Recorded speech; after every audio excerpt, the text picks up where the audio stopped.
Hello bachcho, let's see the question. It states, a flint glass and crown glass are fitted on two slits of double slit apparatus. The thickness of the strips is 0.4 millimeter and separation between the slits is 0.12 centimeter. The refractive index of the flint glass and the crown glass are 1.62 and 1.52 respectively for the light of wavelength 480 nanometer, which is used in the experiment. The interference is observed on the screen a distance 1 meter away. What would be the fringe width? At what distance from the geometrical center will the nearest maxima be located? So this question is about the Young's double slit experiment. So Young's double slit experiment, we know that S1 और S2 slit से आगे से हमको light pass होके interfere हो जाता है. इन दोनों लाइट पाथ में हम flint glass and crown glass रखेंगे. जब flint glass and crown glass रखेंगे, इधर इस सिचुएशन में लाइट को एयर में भी ट्रैवल करना है और ग्लास थ्रू भी ट्रैवल करना है. ये एक्स्ट्रा डिस्टेंस जो भी ग्लास थ्रू ट्रैवल करना है, उसके वजह से एक्स्ट्रा पाथ डिफरेंस ऐड हो जाएगा. ये पाथ डिफरेंस के वजह से एंटायर फ्रिंज विड्थ पैटर्न जो भी फॉर्म होगा स्क्रीन के ऊपर वो शिफ्ट हो जाएगा. तो की कॉन्सेप्ट क्या है? की कॉन्सेप्ट होगा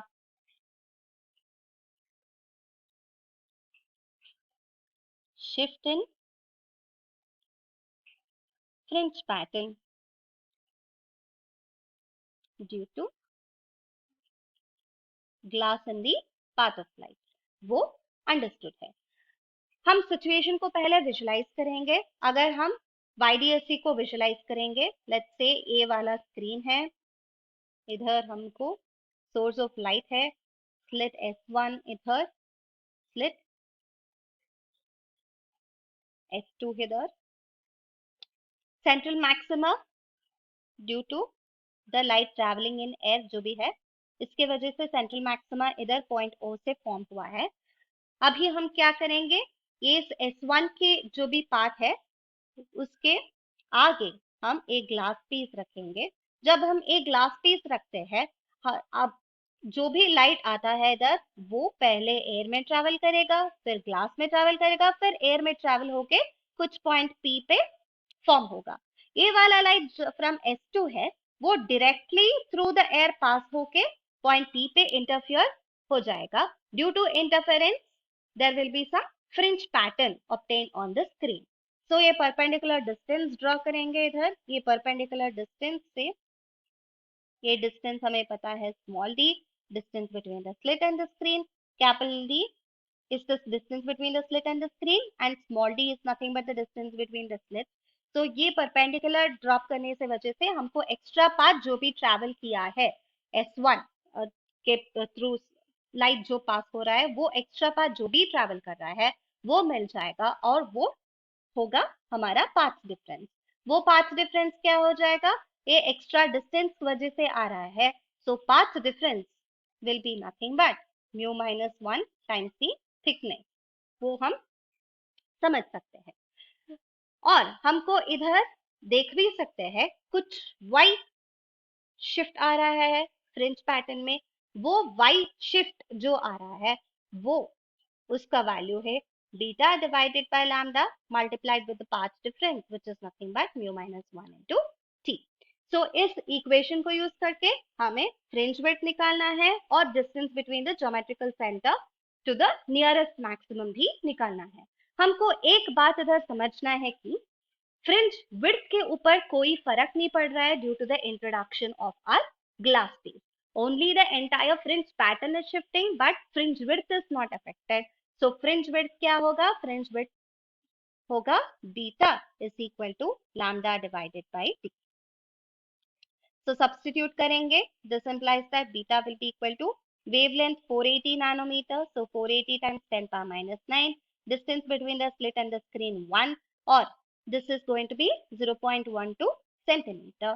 So this on simplification is going to give us beta value, that is fringe width. Fringe width is equal to 0.4 millimeter. ये होगा हमारा fringe width का वैल्यू. अभी हम एक ग्लास के वजह से शिफ्ट विजुलाइज किया, बट इधर हम सिचुएशन में क्या कर रहे हैं? दो ग्लास प्लेट्स रख रहे हैं. that is there is a glass plate in front of S2 also, so there is going to be two shifts. So y1 का वैल्यू क्या होगा, y1 का वैल्यू होगा, y1 will be equal to beta divided by lambda mu1 minus 1 multiplied with t, and y2 का value क्या होगा, y2 का value होगा beta by lambda multiplied with mu2 minus 1 into t. ये दोनों शिफ्ट के वजह से एंटायर फ्रिंज पैटर्न में शिफ्ट आ रहा है. सो एंटायर फ्रिंज पैटर्न में शिफ्ट क्या होगा, beta by lambda multiplied with mu1 minus 1 t subtracted with beta by lambda multiplied with mu2 minus 1 times t. सो इसको सिंप्लीफाई करेंगे अभी. सो सिंप्लीफाई करने के बाद डेल्टा y का वैल्यू होगा beta divided by lambda multiplied with mu1 minus mu2 times t. ये होगा entire shift in the fringe pattern from the central maxima. हम इधर एक पॉइंट हमको नोट करना है कि we are looking at the nearest maximum. So n value जो है वो 1 है, ऑलरेडी हम कंसिडर कर चुके हैं. सो substituting delta y will be equal to 0.4 millimeter is the fringe width just now we have calculated, divided by 480 times 10 to the power minus 9. mu1 is 1.62 subtracted with mu2 which is 1.52 multiplied with the thickness of the glass slab. Thickness of the glass slab का value क्या है, 0.4 millimeter. So 0.4 times 10 power minus 3. So entire shift होगा 33.33 millimeter. So ये है distance of the maxima produced, that is at the distance from the geometrical center where the nearest maxima will be located.